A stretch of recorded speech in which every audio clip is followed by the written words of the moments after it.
As the deadline for the collection of permanent voters' cards draws closer, a coalition of civil society organizations under the auspices of Community Life Projects and Justice Development and Peace Center has called on the Independent National Electoral Commission (INEC) to extend the January 29 deadline.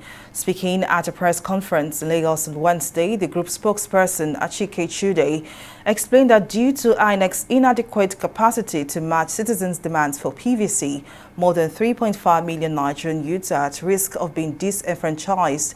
As a solution, the group has urged the chairman of the electoral umpire, Mahmood Yakubu, to, as a matter of urgency, address these issues so as to guarantee a free, fair and credible election. INEC has not been able to match the demand for PVCs with timely and effective supply. It is imperative that it extends the deadline.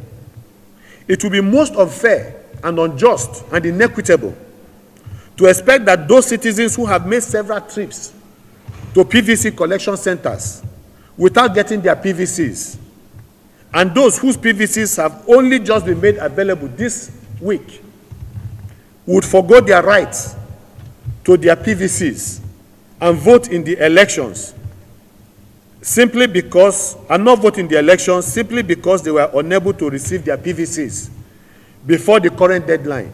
That there is a need to audit the PVCs that have been sent to places like that, especially in Lagos State.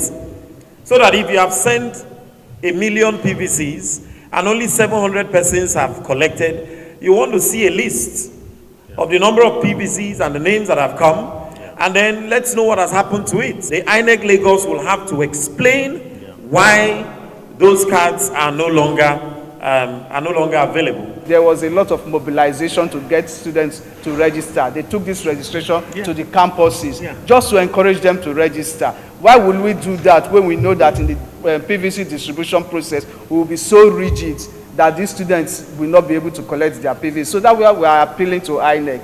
We need to, for certain categories of people, if they are able to provide proper identification, please allow proxy collection of PVCs. We are calling on INEC, just as we have said in the press conference, to deploy more staff in those areas to ensure that those bottlenecks are removed. Because 3.5 million is a lot of number. And I'm sure that those numbers, when INEC put things in place, our citizens will be able to collect their PVCs.